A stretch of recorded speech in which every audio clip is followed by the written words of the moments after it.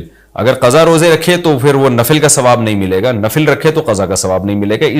ان روزوں میں تداخل نہیں ہوتا, نفل اور قضا روزے جمع نہیں ہو سکتے. تو اس لیے عاشورہ کے دن عاشورہ کی نیت ہی کریں, قضا پھر پہلے یا بعد میں رکھ لیں. اچھا جی, اب میں آتا ہوں جی محرم میں دسترخوان وسیع کرنا کیسا ہے. اس بارے میں ایک روایت ہے کہ عاشورہ کے دن جو اپنے اہل و عیال پر دسترخوان وسیع کرے گا, ان کو کھلائے گا, تو اللہ اس کے رزق میں برکت دیں گے. یہ روایت سند کے لحاظ سے کمزور ہے. بعض علماء کی رائے یہ ہے کہ اگرچہ کمزور روایت ہے مگر فضائل میں چلتی ہے, تو کوئی اچھی نیت سے دسترخوان وسیع کر دے. وسیع کر رہا ہے نا, کوئی یتیم کے منہ سے نوالا تو نہیں چھین رہا نا, کھلا ہی رہا ہے. تو اگر کوئی گھر والوں پہ اس دن اچھا کھلا دے گا تو اس میں کیا حرج ہے. بعض علماء کی یہ رائے ہے, وہ بھی اصحاب علم ہے. لیکن بندہ ایک کو ہمیشہ سے ایک اشکال رہا ہے کہ جب ایک بالکل بے غبار صحیح حدیث ہمارے سامنے موجود ہے تو اس کے مقابلے میں ایسی کمزور روایت کو ہم کس بیس پہ ترجیح دے سکتے ہیں. ہمارے سامنے جو بے غبار اور بالکل مستند حدیث ہے, جس کی سند پہ کوئی کلام نہیں ہے, وہ ہے روزہ. عاشورہ کے دن روزہ رکھنا چاہیے. روزہ اور دسترخوان آپس میں جمع نہیں ہو سکتے. یعنی عاشورہ کے دن جب آپ دسترخوان وسیع کریں گے تو روزہ کیسے رکھیں گے. تو بعض لوگوں نے یہ تعویل کی ہے کہ افطاری میں کر لیں آپ. تو افطاری میں تو 10 تاریخ نہیں رہے گی نا, 11 شروع ہو جائے گی, وہ تو 11 محرم ہو جائے گی. بعض لوگوں نے یہ کہا کہ جی 9 محرم کو جب سورج غروب ہو تو عاشورہ کی رات کو دسترخوان وسیع کر لیں. تو حدیث کے ظاہر سے تو عاشورہ کا دن معلوم ہوتا ہے کہ جب عاشورہ والا دن شروع ہو چکا ہو, یعنی صبح صادق کے بعد. یعنی حدیث میں تکلفات کرنے پڑ رہے ہیں, اس کی تعویلات کرنی پڑ رہی ہیں. تو اس بارے میں علامہ ابن تیمیہ رحمہ اللہ کی رائے ہمیں بہت صحیح معلوم ہوتی ہے. انہوں نے یہ لکھا ہے کہ اصل میں ہوا یہ تھا کہ جب شیعہ حضرات نے عاشورہ کے دن کو منحوس سمجھنا شروع کر دیا کہ یہ منحوس دن ہے اور اس میں غم کا دن ہے, تو بعض سنیوں نے ان کے مخالفت میں نا اس کو خوشی کا دن منانا شروع کر دیا. یعنی ہوتا ہے نا, آپ کسی کی مخالفت میں حد سے تجاوز کرتے ہیں, تو انہوں نے خوشی کے دن کے لیے اس میں کھانے پینے کی روایتیں گڑھ لی, کھاؤ پیو کھلاؤ پلاؤ, تاکہ بالکل ان کی مخالفت ہو. تو حقیقت یہی معلوم ہوتا ہے کہ چونکہ صحیح حدیث میں روزے کا تذکرہ ملتا ہے اور روزہ اور کھلانا پلانا جمع نہیں ہو سکتے. اگر یہ جو دوسری عاشورہ کے میں کھانا کھلانے والی حدیث بھی بالکل بے غبار اور مستند ہوتی نا, تو ہم دونوں کو جمع کر کے تعویلات کر لیتے کہ جی افطار میں کھلا دو اور سارا دن روزہ رکھو, یا نابالغ بچوں کو دن میں کھلا دو اور بڑوں کو روزہ رکھوا دو. تو ہم تعویلات کرتے اگر یہ اسی ٹکر کی حدیث ہوتی. لیکن یہ کمزور حدیث ہے, تو اس کو اتنی صحیح مستند روایت کے مقابلے میں ہم کیسے لا سکتے ہیں. تو وہ ابن تیمیہ رحمہ اللہ کی بات کافی معقول معلوم ہوتی ہے کہ بعض شامی لوگوں نے یہ روایت کو گڑھا ہے صرف شیعہ لوگوں کی دشمنی اور مخالفت میں, کہ اس کو خوشی کا دن. تو عاشورہ کا دن تو نہ غم کا دن ہے نہ خوشی کا دن ہے, عبادت کا مقدس دن ضرور ہے, تو برکت کا دن ضرور ہے. تو اس لیے اس میں صحیح بات یہی معلوم ہوتی ہے کہ یہ کھلانا پلانا والا جو روایت ہے یہ ہمیں صحیح معلوم نہیں ہوتی. روزہ رکھیں, اور افطاری میں تو ویسے ہی دسترخوان وسیع کرنا چاہیے. افطاری میں سموسے پکوڑے جلیبیاں بچوں کو کھلائیں تاکہ ان کو روزہ رکھنے کی اور زیادہ حوصلہ افزائی ہو. تو اس لیے ہماری رائے اس میں یہی ہے کہ عاشورہ کے دن بس روزہ ہی کی فضیلت ہے, دسترخوان والی بات ہمیں ٹھیک معلوم نہیں ہوتی.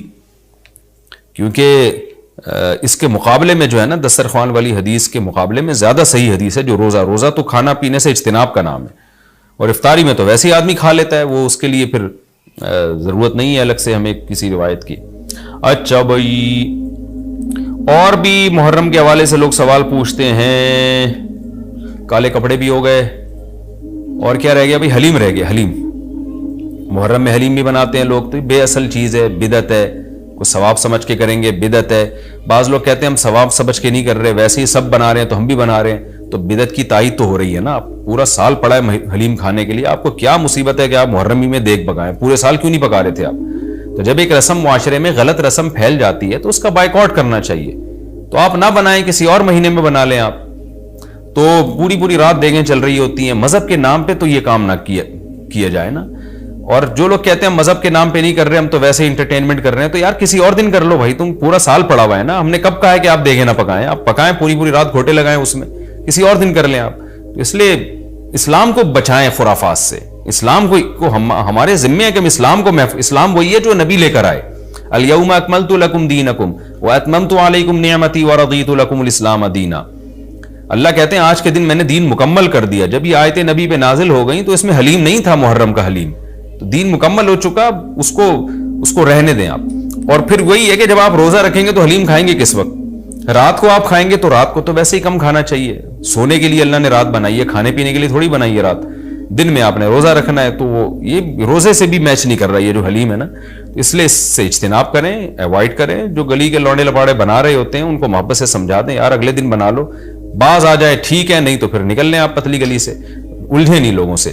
تو یہ محرم کے حوالے سے کچھ باتیں تھیں. بھائی نبیل بھائی کوئی بات رہ تو نہیں گئی ہے آپ کے ذہن میں ہو تو بتا دیں، تاکہ یہ تو لوگوں نے جو سوال پوچھے تھے اس کے جواب تو میں نے دے دیا. آپ کے ذہن میں بھی کوئی سوال ہو تاکہ ٹاپک کمپلیٹ ہو جائے.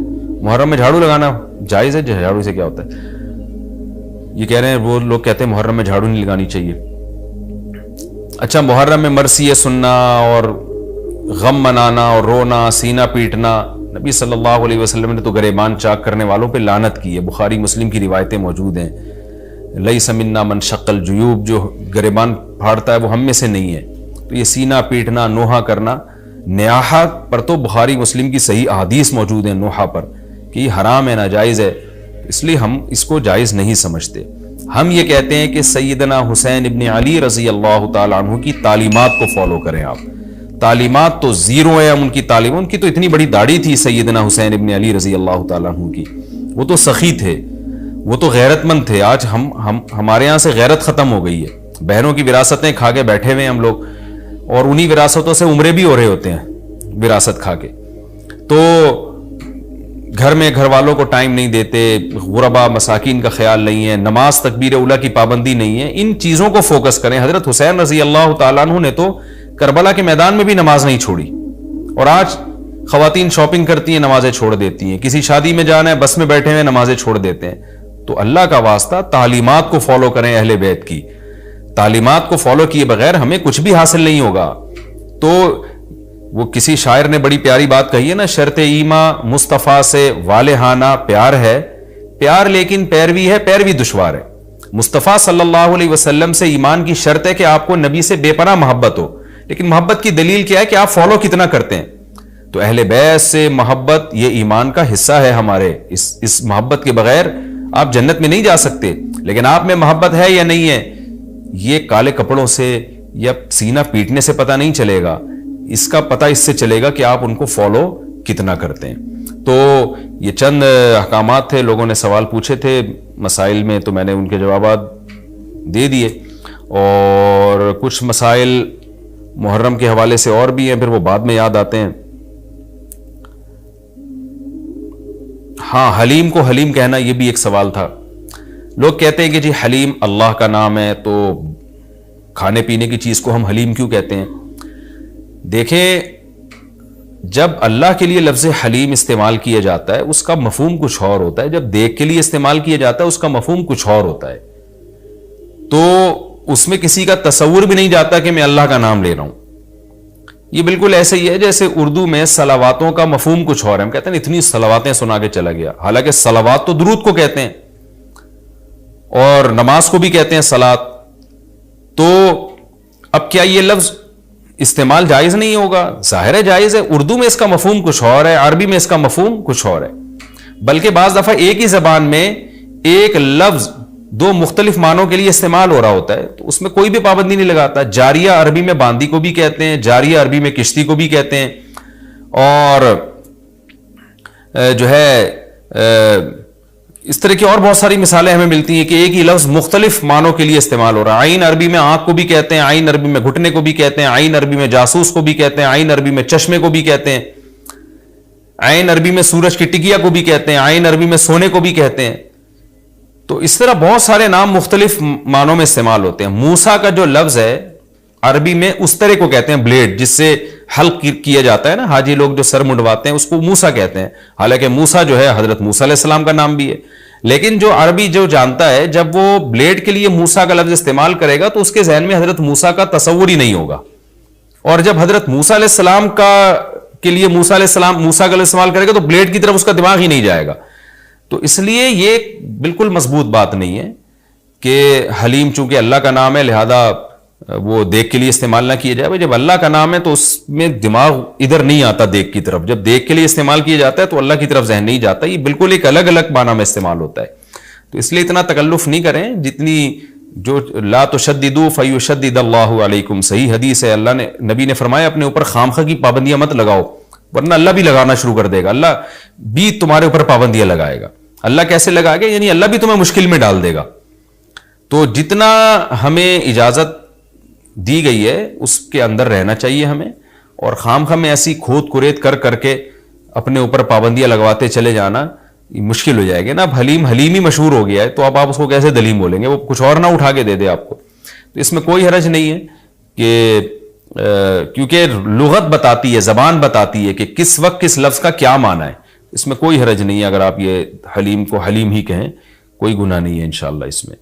اچھا, بعض لوگ یہ بھی کرتے ہیں, یہ کسی نے سوال پوچھا ہے, یہ ہمارے کیمرہ مین نے ہی پوچھا ہے, نبیل بھائی نے, کہ مجھے تو یقین نہیں آ رہا کہ ایسا بھی کرتے ہیں, لیکن یہ بتا رہے ہیں کہ بہت سارے سنی حضرات یہ کرتے ہیں کہ محرم میں امام بارگاہوں میں جا کے منتیں مانتے ہیں اور پھر اگلے سال ان منتوں کو پورا بھی کر رہے ہوتے ہیں جو بھی انہوں نے منتیں مانی ہوتی ہیں. تو دیکھیں یہ بھی حرام اور ناجائز عمل ہے.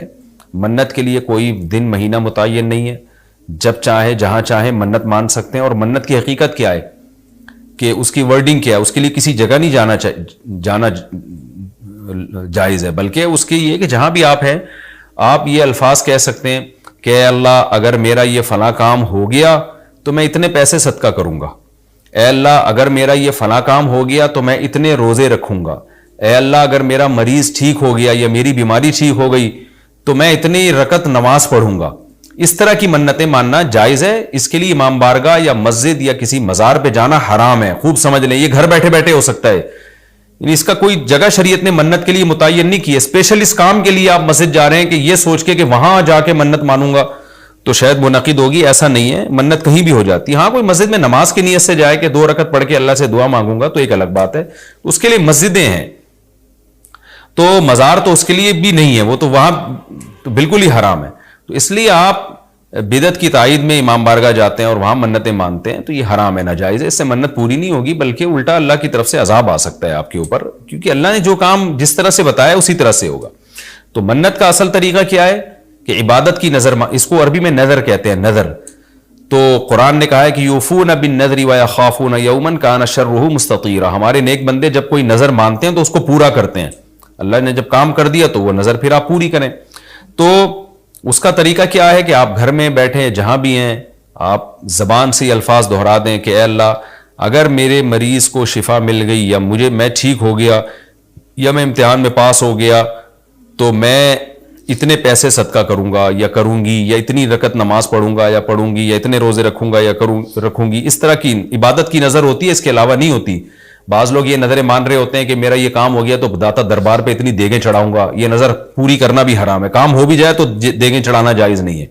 بعض لوگ یہ کہہ رہے ہوتے ہیں کہ یہ کام ہو گیا تو امام حسین کے نام کی یا غوث اعظم کی نام کی اتنی دیگیں نکالوں گا. یہ سب غلط چیز ہے. صدقے کی نظر ہوتی ہے اللہ تیرے نام پہ میں اتنے غریبوں کو کھانا کھلاؤں گا. یہ نظریں ہوتی ہیں صدقے کی, جو اللہ کے لیے ہوتا ہے صدقہ. تو اس میں یہ کہ کھانا کھلانے کی صدقہ خیرات کی نظر ہو سکتی ہے اور عبادت کی نظر ہوتی ہے. یہ جو مزاروں پہ جانے کی نظر اور فلاں پہ جا پہ چڑھاؤں گا, یوں کروں گا, ایسے کروں گا, یہ جو اوٹ پٹانگ قسم کی نظریں آ رہی ہیں یہ حرام ہے, ناجائز ہیں. اس کی کوئی حیثیت نہیں ہے شریعت میں. ان کو پورا کرنا بھی واجب, نہ صرف یہ کہ واجب نہیں ہے بلکہ جائز ہی نہیں ہے. تو گھر بیٹھے بیٹھے جب چاہیں آپ نظر مان سکتے ہیں. زبان سے کہیں گے تو نظر ہوگی, دل میں نہیں ہوتی. لیکن شریعت نے منت ماننے کو بہرحال پسند نہیں کیا ہے. نبی صلی اللہ علیہ وسلم نے فرمایا کہ جو نظر مانتا ہے نا وہ تقدیر کو تو نہیں ٹال سکتا, اللہ اس کے ذریعے کنجوس سے پیسہ نکلوا دیتے ہیں. یعنی تقدیر میں بیماری ٹھیک ہونا ہوگی تو ہو جائے گی, کامیابی ہوگی تو ہوگی, وہ تو. لیکن کیا ہوتا ہے کہ بندہ ٹھیک ہو جاتا ہے اور جو آدمی کبھی صدقہ نہیں کرتا اس بہانے اس کی جیب سے, کنجوس کی جیب سے پیسے نکل جاتے ہیں. ویسے تو دے نہیں رہا تھا صدقہ تو اللہ نے بیماری میں ڈال دیا, چل اب منت مان تاکہ میں بیماری ٹھیک کروں اور تو اب پیسے نکال یہاں سے. تو کنجوسوں کے ذریعے کنجوسوں کا پیسہ نکلوانے کے لیے یہ کام ہوتا ہے, بے نمازیوں کو نماز پڑھوانے کے لیے, جو روزہ نہیں رکھتے ان کو روزہ رکھوانے کے لیے. تو اس حدیث سے پتہ چلتا ہے کہ منت اور نظر کو جائز ہے لیکن پسند نہیں کیا گیا. علماء نے اس کی وجہ بیان کی ہے کہ یہ ایک طرح سے نا اللہ سے ایک طرح کا مقابلہ چل رہا ہے کہ اللہ میرے مریض کو یا مجھے ٹھیک کر دے تو میں اتنے روزے رکھوں گا. یعنی بارگیننگ ہو رہی ہے اللہ تعالیٰ سے کہ اگر نہیں ٹھیک کیا تو میں نہیں رکھتا, جا بھائی. اے اللہ اگر میں پاس ہو گیا نا تو میں 1,00,000 روپے صدقہ کروں گا, اگر نہیں ہوا تو ہم بھی صدقہ نہیں کر رہے. تو ایک طرح کا نا مقابلہ چل رہا ہے. عبدیت یہ ہے کہ اللہ تو مجھے پاس کرے گا تو بھی 1,00,000 روپے دوں گا, نہیں کرے گا تو بھی 1,00,000 روپے دوں گا, اس لیے کہ میں تو تیرا بندہ ہوں. لیکن تو مجھے ویسے ہی پاس کر دے امتحان میں, چاہے میں 1,00,000 دوں یا نہیں دوں, میں تو تیرا بندہ ہوں, میں تو فقیر ہوں. فقیر بارگیننگ تھوڑی کرتا ہے. سیٹھ صاحب آپ نے مجھے اگر 100 روپے دیے نا تو میں بھی آپ کا فلاں کام بنا دوں گا. فقیر کہتے ہیں اللہ کے نام پہ 100 روپے دے دو, میں فقیر پھٹا, پرانے کپڑے میرے, میں کیا کروں گا یار آپ کے لیے. تو اللہ سے بھی بھکاریوں کی طرح مانگنا یہ اللہ کو زیادہ پسند ہے. منت ماننا بھی جائز ہے لیکن پسندیدہ کام نہیں ہے. ہاں جس طرح سے امام بارگاہوں میں یا مزاروں میں جا کے منتیں مانی جا رہی ہیں وہ بالکل حرام ہے, بالکل ناجائز ہے. اور اس کے لیے محرم کا دن متعین کرنا یہ سمجھ کے کہ اس میں منت زیادہ پوری ہوگی, یہ بھی حرام ہے, ناجائز ہے اور بدعت کی تائید ہے. اس سے آپ سب لوگ اجتناب کریں, اس سے گناہ ملتا ہے. اچھا, یہ بھی محرم کے حوالے سے سوال پوچھا جاتا ہے جی, کیا قربانی کا گوشت محرم سے پہلے ختم کرنا ضروری ہے؟ عاقب شاہ دبئی سے پوچھتے ہیں جی. کچھ لوگ کہتے ہیں قربانی کا گوشت محرم سے پہلے ختم ہو جانا چاہیے, کیا یہ بات صحیح ہے؟ نہیں, ایسا کچھ نہیں ہے. قربانی کا گوشت آپ پورے سال چلا سکتے ہیں اگر محفوظ رکھ رہے ہیں, لیکن وہی ہے کہ کھا لیں جلدی تو اچھی بات ہے, تازہ تازہ گوشت کھا لیں.